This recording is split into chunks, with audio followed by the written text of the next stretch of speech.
assiste.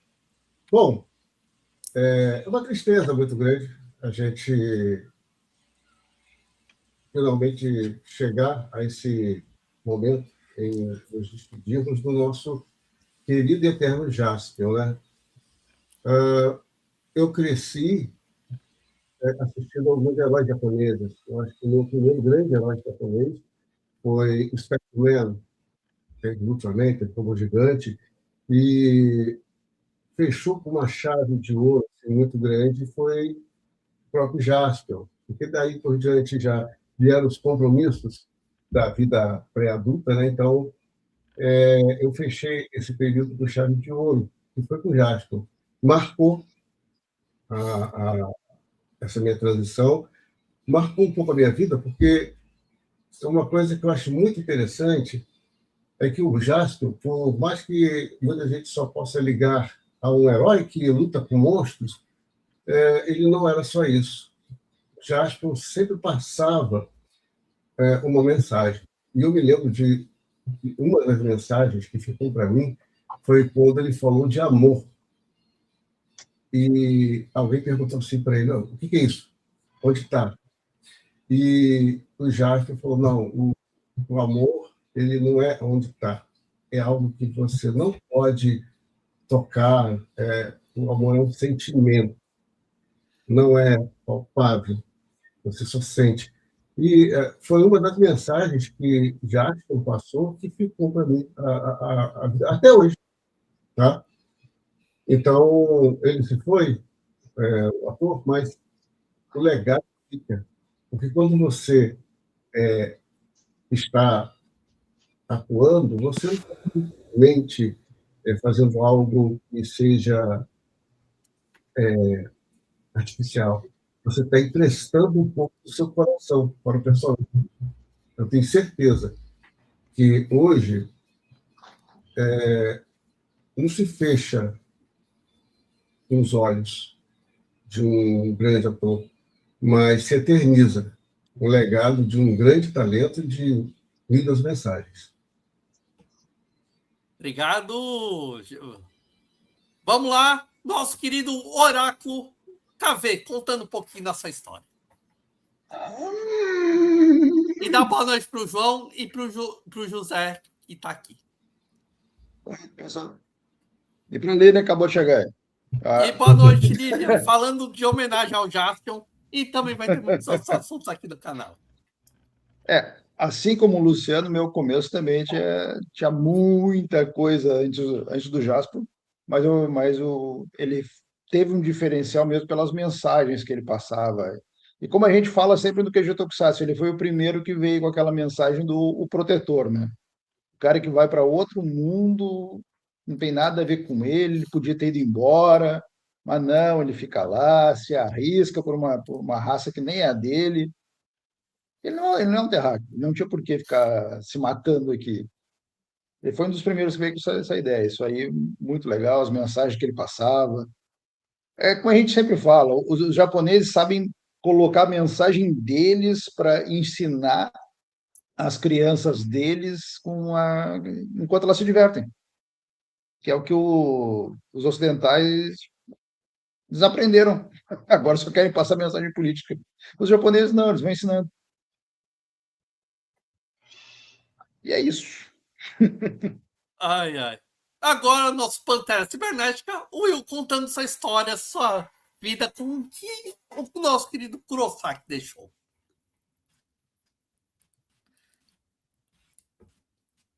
Boa noite para todo mundo. Lilian aí também lembrando. Bom, cara, eu era bem jovem ainda, né? Eu sou relativamente mais jovem aqui da bancada. Então a minha estrada com o Jaspion veio um pouquinho mais tarde, digamos assim, né? Já foi nos anos 90, comecei nos anos 90. Mas mesmo assim impactou bastante. Eu era muito novo, devia ter meus 6, 7 para 8 anos na época. E isso me impactou bastante, porque trazia valores que eu também compartilhava pela educação que eu tive na família. né? Então foi uma grande surpresa ter um herói como o Jaspion na TV. Justice Champion, né? Que é o nome Jaspion, Justice Champion. Aí juntaram os dois e fizeram esse nome, que nem Pokémon. O japonês tem uma mania de fazer isso. Mas é engraçado porque Jaspion, ele foi só mais um no Japão. Ele foi quase considerado um flop lá, mas aqui no Brasil não. Ele é um verdadeiro sucesso, um verdadeiro clássico. E lógico que a gente deve muito isso ao Seiki Kurosaki, né? Ele deu a alma naquele personagem, ao restante do elenco também, roteiros interessantes. Podem ficar tranquilos que a gente vai abordar Jaspion com detalhes aqui no nosso QG Tokusatsu, aguardem. E cara, eu era tão fã do Jaspion que eu tinha um LP das músicas. Não só tinha você, abertura. Tá? Pois é. O Zoanete é o outro músico da nossa bancada, a gente sabe o que é. A gente tinha, porque tinha abertura em português e abertura em japonês também. Foi o meu primeiro contato com a língua japonesa, foi naquela época já. E foi o primeiro, né? Aí depois disso tivemos também Spilvan, que veio pra cá, aí vieram os Super Sentais, né? Começando com o Changeman. Depois de algum tempo é que eu vim saber que Spectreman, que a gente já abordou aqui, veio antes, além dos primeiros Ultraman, os 3 primeiros, né? O primeiro Ultra, o Seven e o Jack. E eu fiquei sabendo deles na época da Herói. Depois, aí muito vidrado na série Ultra, assim como em Super Sentai e Kamen Rider. Então, Jaspion pra mim foi o pioneiro, né? Porque foi o primeiro que eu conheci mesmo. E ele, assim como Seiya, assim como Yusuke, como o próprio Goku.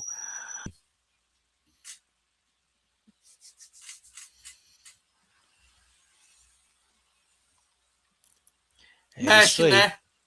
Mexe, né? Pra caramba, hein, Will? Zoanete, Raposa Celestial, só salve história. Cara, Jaspion era o cara pra mim quando eu era moleque, parça. Não tenho o que dizer, não. Eu aprendi muita coisa assistindo Jaspion, muito valor que eu já passava em casa, mas reforçava.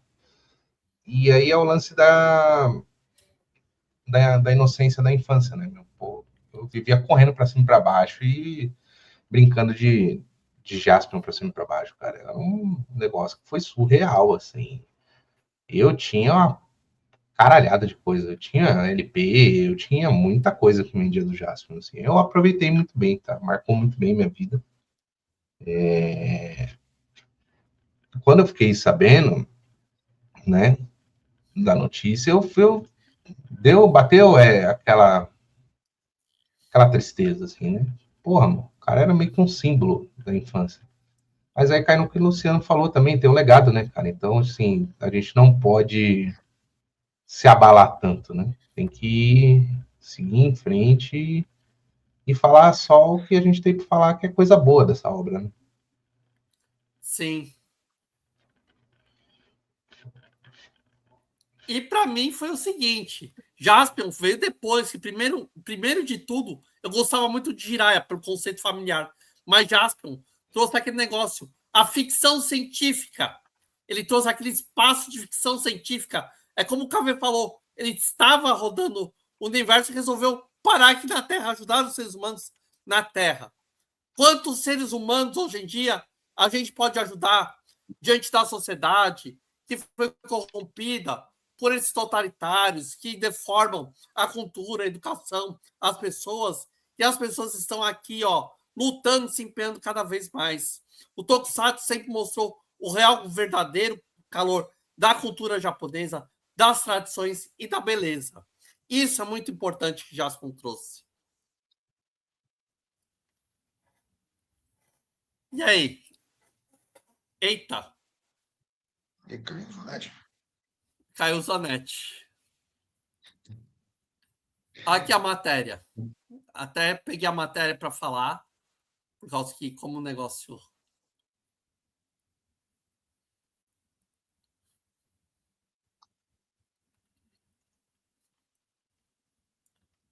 Eu caí, galera, foi mal.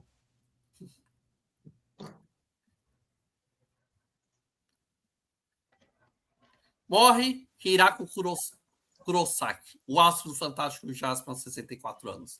Ator, dublê e cantor, se tornou um dos maiores ícones de Tokusatsu. O ator Hirako Kurosaki, mais conhecido por interpretar o Fantástico Jaspion, de 85 a 86, faleceu aos 64 anos. A notícia foi confirmada por Masaki Seguchi, amigo de Kurosaki, da cidade de Motobu, do Japão, para onde o ator se mudou após fim de trabalhar como instrutor de mergulho, seus afastamentos da Terra. A morte oficial ainda não foi informada. Nascido em Osaka, Kurosaki começou a carreira como dublê, participando da capacidade clássica do Homem-Aranha japonês, Spider-Man, Battlefield AJ e Dandyman. Já falamos, Battlefield AJ e Dandyman aqui no canal, tá no quadro Super Sentai do QG Tokusatsu. A chance do ator veio na época de Hattori Hanzo, Keiji Gudan, onde destacou encarnar vários personagens. Seu trabalho foi convidado como Shoujen Bioman, chamou a atenção da Toei e chamou para protagonizar Jaspion.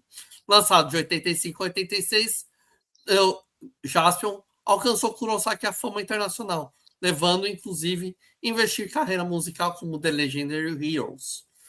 Após o fim de carreira, o breve retorno às telas na série Fueta Yagatsu Gairu. No entanto, Kurosaki resolveu deixar de vez os holofotes e trabalhou como vendedor de motocicletas, administrador e, finalmente, como instrutor de mergulho. Triste. Para um caralho, vamos falar a verdade? É triste para um caralho. Sim. Boa noite. Boa noite, Grazi. Boa noite, Grazi. Boa noite, Grazi. Boa noite. Poxa, É interessante ele resolveu... ver que ele teve uma carreira. É interessante ver que ele teve uma carreira um tanto versátil, né? Ele teve vários. Ele pegou ranço por causa de ter feito Jaspion, né? É engraçado isso, né? O cara é do Brasil, mano. Olha, assim, a produção de Jaspion teve uns perrengues que a gente vai falar mais pra frente. O KV e o Maurício estão ligados no que eu tô falando. Sim. Foi bem conturbada a produção da série. Mas, Lu, o que você acha também nessa parte, tipo, a pessoa vai lá, ganha uma carreira e resolve abandonar a carreira. Lá no Japão isso é tradicional. Aqui no Brasil tá tendo uma leva de atores daquela emissora lixo que também estão começando a fazer isso. Você percebeu também? Olha, eu percebi, sim. Tem ator que está morando na Europa, que não quer mais saber de atuar e voltar para o Brasil. Tem jornalista que largou a carreira para ser corretor de imóveis nos Estados Unidos, né? E nenhum deles eram profissionais que estavam em decadência, muito pelo contrário, eles eram profissionais que tinham relevância nas suas profissões, nos seus papéis, né? E não dá para, pelo menos para mim, é meio que incompreensível pelo lado profissional. Porém, vendo vários brasileiros que estão morando fora, muitos, eu vou dizer que quase que 100%. Ontem mesmo eu estava vendo brasileiros que moram na Espanha, e hoje moram lá trabalhando como nômades digitais, que eles saíram do Brasil principalmente por conta da segurança, sabe? Então, olhando por esse lado, esse aspecto pessoal, você até compreende, por mais que você tenha uma condição de morar num lugar bom, uma casa boa, pagar um condomínio que tenha segurança, ainda assim, as pessoas não estão se sentindo seguras e estão indo para outros países, para outras culturas que proporcionam o que aqui não está proporcionando, segurança. E é um passo que envolve família, envolve a carreira, envolve vocação, mudança de vida total, né? Deve ser um passo muito difícil para cada uma dessas pessoas. Mas eu tenho notado que isso aconteceu, e, inclusive, eu tenho amigos que hoje, eu tenho 7 amigos que estão morando na Europa, que eles falam, não penso voltar. Abandonaram. Um deles, inclusive, também músico, abandonou carreira, abandonou tudo e não pensa voltar para o Brasil. Muito, muito por conta dessa situação de segurança, estabilidade e oportunidades. Bom, Zanetti, depois Cavei, depois Will. O que vocês acham disso? Dos atores, no Japão a gente tem outros casos que acontecem, mas são bem menos. Mas o caso que impactou muito foi o ator do Kuga, que aconteceu isso, se você lembrar. Então, é aquele negócio, é o que o Luciano falou, cara. Tipo, e é uma questão cultural também deles lá. E, cara, como é que você vai viver num. Vamos tirar por exemplo. Cara, eu moro no centro da cidade, velho. Se eu sair agora aqui pra rua e vacilar, eu nem volto pra casa, cara. Porque é perigoso. Sim.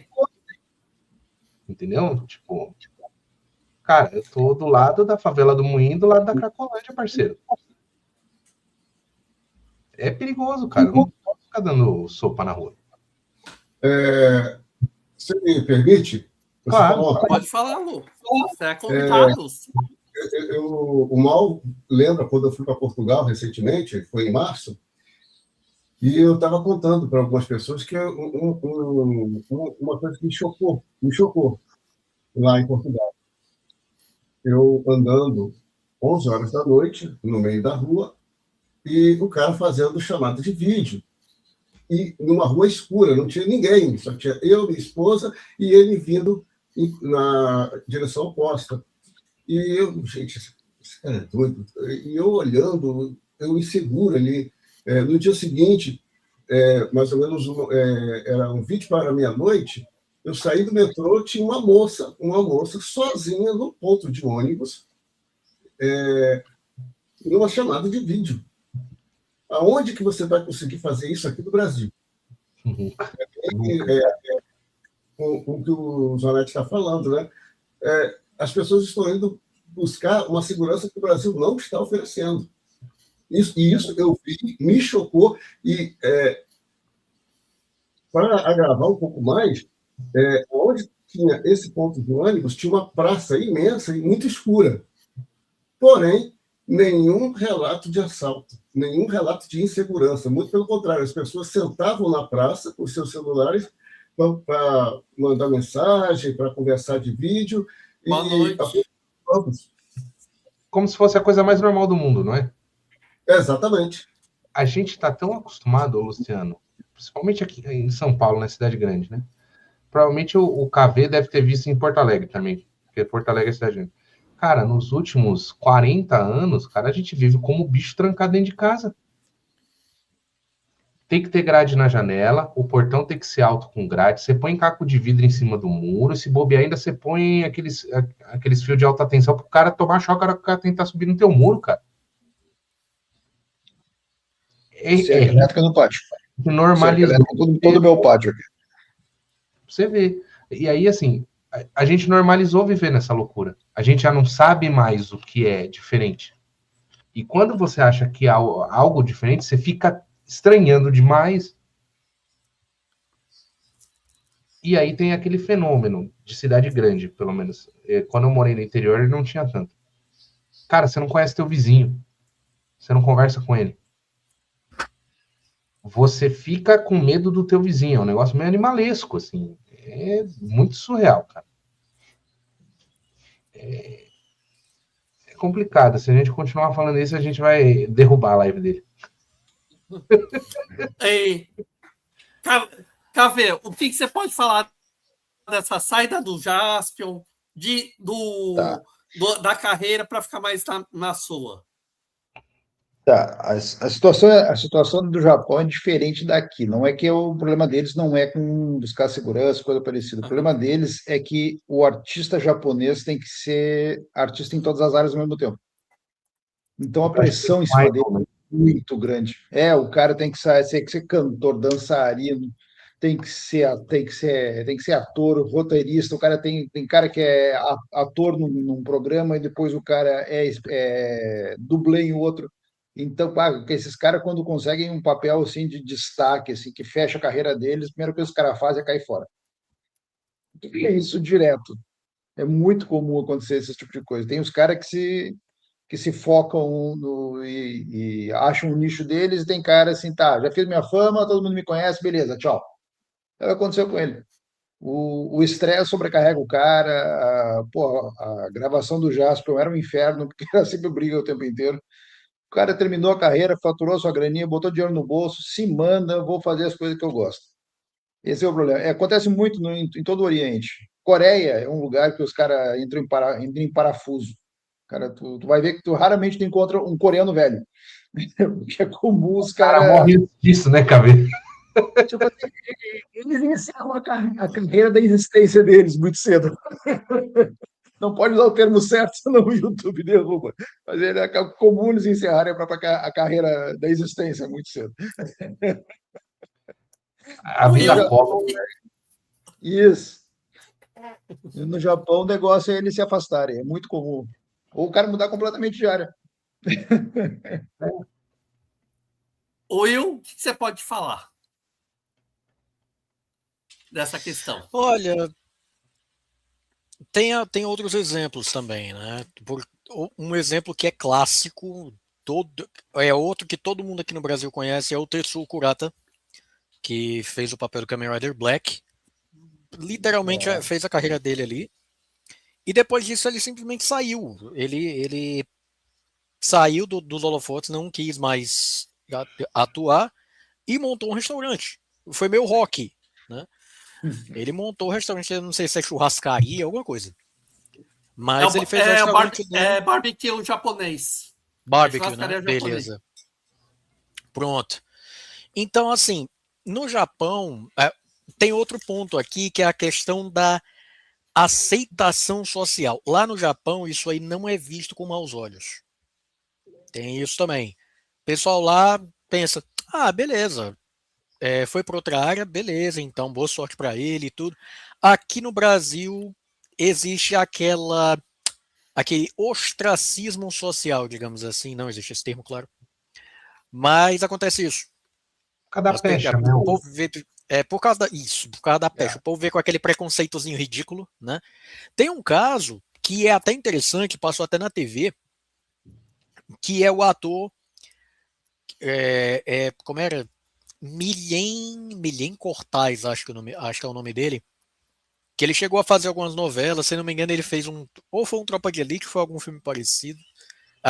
O daquele meme, esquece essa merda aí, pô, e o Que Satisfação Aspira, pois é o cara desses memes. Bicho, eu vejo ele atuando pouco. Quando eu vejo, né, porque eu também não assisto o Globo há anos, eu só vejo by chance quando eu vou para algum restaurante comprar alguma coisa. Inclusive, eu vou ver se eu compro. Daqui a pouco eu vou aqui no Rei de Sanduíche ver se eu compro alguma coisa. Eu sou vizinho de um negócio de sanduíche aqui, olha só. E ele, cara, eu achei legal o caso dele porque ele acabou conseguindo sucesso em outra área, porque ele abriu uma padaria. E a padaria dele fez sucesso. Ele conseguiu construir um nome, né? Já era bem conhecido na dramaturgia e conseguiu construir o nome dele no ramo, né, de padaria. Eu achei até interessante, tem no YouTube, eu acho. E eu achei até legal, cara, ver que ele saiu de boa, pelo que deu a entender, ele não tem nenhum problema com a carreira dele de ator, mas encontrou outro nicho com o qual ele se sente igualmente bem. Graças a Deus ele conseguiu isso. Né? E tem outros, né? Tem a Ana Paula Arósio também, que simplesmente sumiu. Né? Ninguém sabe mais onde ela tá. Tem uma o Jacaré Dolciani trabalha de policial lá no Canadá. Eu ouvi falar isso também. Mas a Ana Paula continua gata ainda, meu amigo. Pô, a Ana Paula Arósio é imbatível até hoje, não tem como. Eu nunca não vi nenhuma foto recente dela, mas ela era muito bonita na época mesmo. E tem também. Só me deixa fazer um anexo, então. No caso da Ana Paula Rosa, que ela Manda. teve um problema com um cara que era apaixonado por ela e o cara se finou-se na frente dela. Ah, que beleza, Uhum. beleza. Ela está morando na Inglaterra. Isso traumatiza. Isso. Ela quis sumir do mundo. Ela montou a criação de cavalos agora, se afastou de tudo, que ela não quer ser reconhecida pelo mundo. Esse é o problema Traumatiza. dela. Traumatiza mesmo. Barbaridade. Outra, eu lembro de outro caso, a Mara Wilson, que ficou muito famosa pelo filme Matilda, que ela fazia protagonista. Ela, eu acho que depois desse filme ela nunca mais fez nada na área assim de Hollywood e tal. Depois ela virou escritora. Impressionante. Mas, só pra você ver, como Provavelmente a vida já tornou é fácil. o YouTube. 9h10. É o horário que o YouTube tá travando em tudo que é lugar, velho. Essa Por praga causa do dessa Copa do jogo. Mundo. Agora é o segundo tempo do jogo. Segundo tempo do jogo do Brasil. Portugal tá jogando hoje contra a Croácia. Ô, Cavê, o especialista de infraestrutura do YouTube é ruim pra cacete, tá? Pô, Caralho. Os caras são amadores, cara. Impressionante. Como é que os caras não pensaram nisso, cara? Pois é. Não, o Zoanete ontem, comigo, a gente fazendo teste de estresse de rede aqui na minha internet. Porra! Eu não, até faz um leigo isso, em redes que nem eu consegue entender. Não, faz aquilo. Pá. Vamos cortar a cascata dessa rede aí?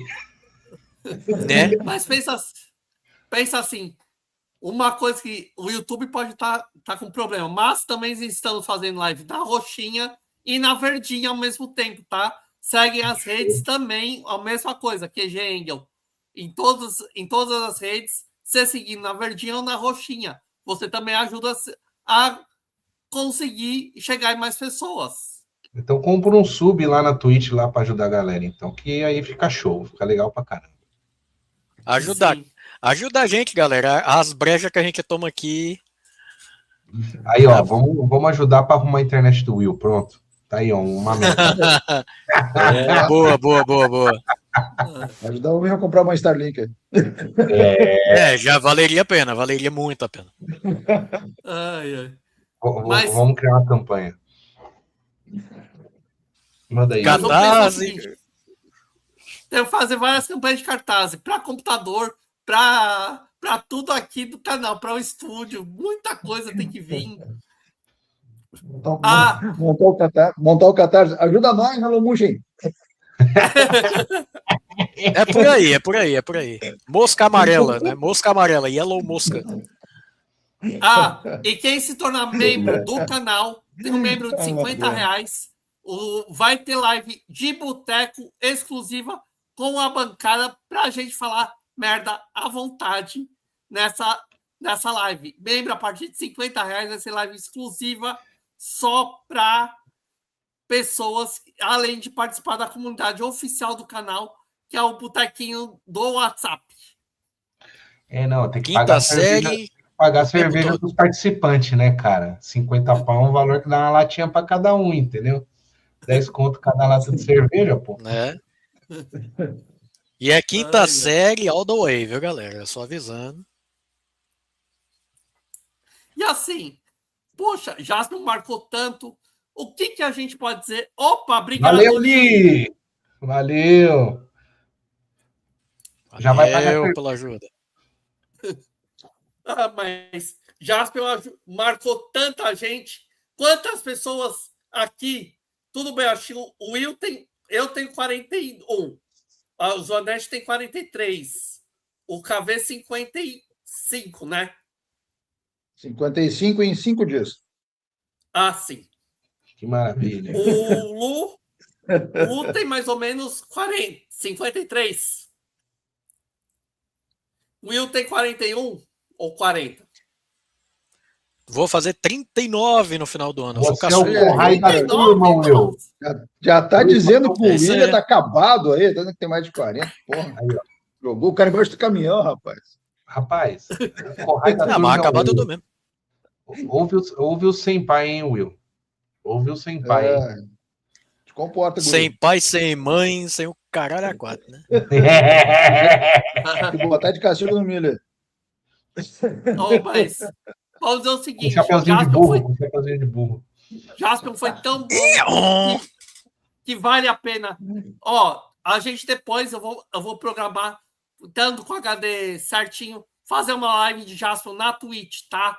Pra gente assistir Jaspion na Twitch e na verdinha. Na verdinha e na roxinha. O que vocês acham? Pode ser. Oli, Bora. só para aproveitar o comentário, você é de 80, né? Você tem a idade da minha irmã, cara. Nossa diferença não é muito grande assim, não. Eu sou de 71, então. É, o KV ganhou. Olha o Peleleco aí, ó. Deixa eu jogar uma bomba O KV ainda tá ganhando. Se comporta, menina. Vou jogar uma bomba boa para vocês aqui. Que, quando eu estava falando, eu lembrei da mensagem do Jasper em si, né? Aí eu achei aqui uma sinopse do Jasper que eu achei bem interessante. E ela diz o seguinte: na Bíblia Galáctica existe uma profecia sobre um guerreiro celestial com o poder de derrotar o universo das forças do mal. Quando o profeta Edim encontra um garoto humano que sobreviveu a um acidente que matou seus pais, ele acredita que o jovem é a pessoa que vai se tornar essa figura lendária e cria o menino. Já adolescente, Jaspion descobre seu destino e o aceita. Com a ajuda de Annie, uma androide construída por Edim, sua missão é encontrar os pedaços da Bíblia Galáctica e destruir o cruel Satan Gloss, nascido partir da união de todas as energias negativas do universo. Assim, eu falei que era uma bomba, é porque eu achei uma sinopse bem interessante. Eu gostaria que vocês, com mais experiência nessa área, falassem sobre essa sinopse. O que vocês teriam a dizer dessa sinopse? Desculpa, Edson, tomar a liberdade de fazer essa pergunta, mas eu achei uma sinopse muito top de Jasper. É que o Satangoso, Luciano, só para aproveitar a piada, ele é o mesmo dono do Santander. Ele é o quê? Ele é o mesmo dono do Santander, o banco. Para não tirar o clima da quinta série, tem que ter. Tem que ter uma tiradinha. Voltando para a sinopse, então, o cara ele é praticamente um paladino enfrentando o Lorde das Trevas, né? Porra. Quase como se fosse o Cavaleiro de Armadura Dourada das histórias clássicas de mitologia. É aquele negócio, é a receita que sempre faz sucesso, cara. É o campeão da luz enfrentando as trevas, sacrificando. A jornada do herói clássica. É a jornada do herói clássica, né, cara? O próprio nome dele, gente. O próprio nome dele já mostra isso. Campeão da justiça. Como eu falei no começo. Justice Champion. Eles pegaram o Just de Justice e o Pion de Champion e juntaram para formar o nome dele. Os japoneses são mestres em fazer isso. E vamos falar o seguinte: eu posso não curtir muito o Jasper, mas os efeitos práticos daquela época sempre foram mais bonitos. Putz, ele pegava o sabre e atravessava os monstros, era imbatível. Era imbatível. Câmera. Cara, mas para mim a melhor parte do Jaspion, aproveitando o que o Lu trouxe, é quando ele tem aquela treta com a bruxa. Sim. Principalmente quando é na segunda parte, se eu não me engano, que ele começa a suar preto. Lembra, Cavê? Que ele fica lá no fogo lá para ver se ele tira a maldição da bruxa, cara. Cara, que muitos episódios naquele bagulho. Eu achava um máximo. É na segunda metade já, né, ô Cavê? Acho que eles já tinham até mudado depois da ressurreição do Magaren. O tom. Mudaram até tinham mudado o tom da série na época. É aquela velha receita dos tokusatsu de na metade da série entrar o segundo vilão. Né? Eu não bruxa. Como é que é aquela musiquinha que ficava tocando com castanhola, cara? Como é que. Você lembra, Cavê, como é que era? Putz, agora me pegou, que faz muito tempo que eu vi Jaspion, cara. Nossa, cara. Muito bom aquele negócio. No QG Tokusatsu de Jaspion, você me cobre que eu vou trazer essa música. Não, é porque a bruxa fica falando, não é bem uma música, entendeu? Ela fica falando negócio e fica tocando. É um cântico. Ela fica puxando um cântico. É tipo uma mandinga. Que ela fica tá, como se fosse um... É um poema que ela fica entoando como se fosse um encantamento para ficar na cabeça dele, para não... É a macumba japonesa, pronto, achamos um nome bom, é macumba japonesa. Macumba japonesa. Macumba. Macumba. É a macumba. Macumba Nihongo desu, né? Até a palavra parece... macumba, parece nome em japonês mesmo, né? Quem assistiu Dragon Ball lembra do Mafubá também. Sim. Então os nomes são parecidos. E agora? Cara, Jaspion tem uma... olha, quem não enxerga, lógico que na época a gente não entendia, mas é bem por aí mesmo, José. Hoje em dia a gente assistindo, né, mais velho e entendendo melhor, é sério, quem não enxergar referência cristã em Jaspion, com certeza não entendeu a série. Concordo com o último comentário aí, cara. O RX-7 dele era foda pra caralho, velho. Mas também a melhor coisa que os Tokusatsu tem é a motoca. Vamos combinar.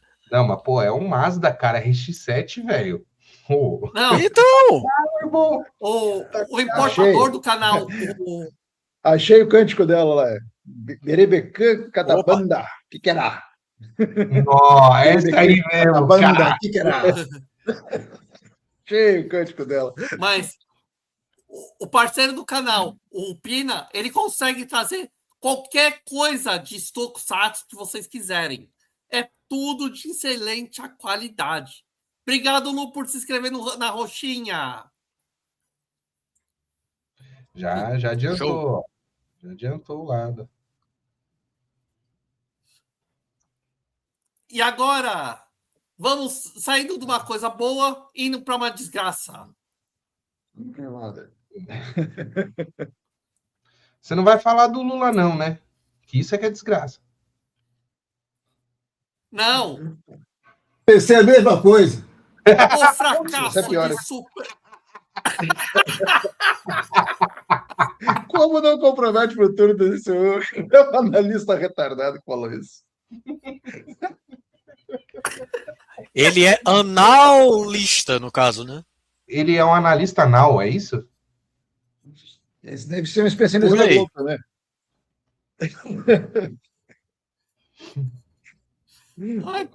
Valeu, Lu, por seguir na verdinha também. Obrigado. Fracasso de Supergirl não compromete TCU, dizem analistas.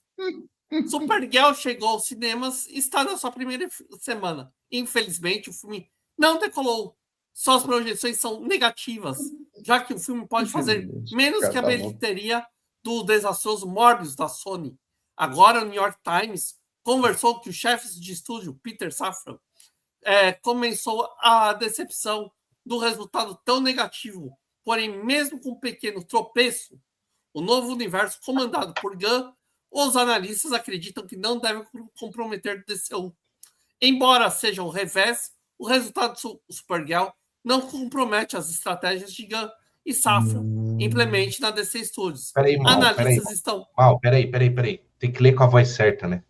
Peraí, deixa aí que eu vou ler com a voz certa. Embora seja um revés, o resultado de Supergirl não compromete necessariamente a estratégia mais ampla que o Sr. Gunn e o Sr. Safran implementaram para DC Studios. Analistas de bilheteria estão otimistas quanto às perspectivas ao próximo filme deles, Cara de Barro, que custou apenas cerca de 45 milhões de dólares para ser produzido. Ele chega em outubro. O burburinho inicial em torno de Man of Tomorrow também é promissor. Pode continuar, irmão. Ou seja... Só faltou ele dizer boa noite. Boa noite. Seja, embora a Supergirl esteja bem abaixo do estúdio esperava, há uma grande esperança para os próximos filmes. Cara de Bairro se alinha ao gênero thriller, algo que está em alta no momento, além do orçamento bastante enxuto, o porém abrir espaço para a margem de lucro interessante do filme. Enquanto o segundo filme de Superman promete trazer tudo aquilo que a Festa da Salsicha trouxe em Pacificador, também novos personagens. Eu nunca vi tanta bobagem numa reportagem só, cara. Vamos lá. Primeiro, eles também disseram que Supergirl tinha custado 45 milhões, lembram? Agora foi divulgado que o orçamento dessa merda foi 175 milhões. Sem contar o marketing dessa droga. Eles só não vão ter um tufo muito maior, porque o pessoal que pegou os direitos de vender os bonequinhos parece que deram 100 milhões para fazer marketing, então eles não vão ter custo de marketing do filme, mas eles ainda têm que cobrir os 175 milhões de produção dessa droga. Outra coisa, além dos caras destruírem a imagem da personagem Supergirl, que é uma imbecilidade, porque eles já tinham uma Supergirl pronta na CW, era só pegar a Melissa Benoist e trazer para o universo deles e estava pronta, não precisava fazer nada. Todo mundo gosta da guria. A guria é super carismática, interpreta exatamente a Supergirl dos quadrinhos, não tem que mexer nada. E a série foi muito boa. E a série foi muito boa. A série é boa, pô.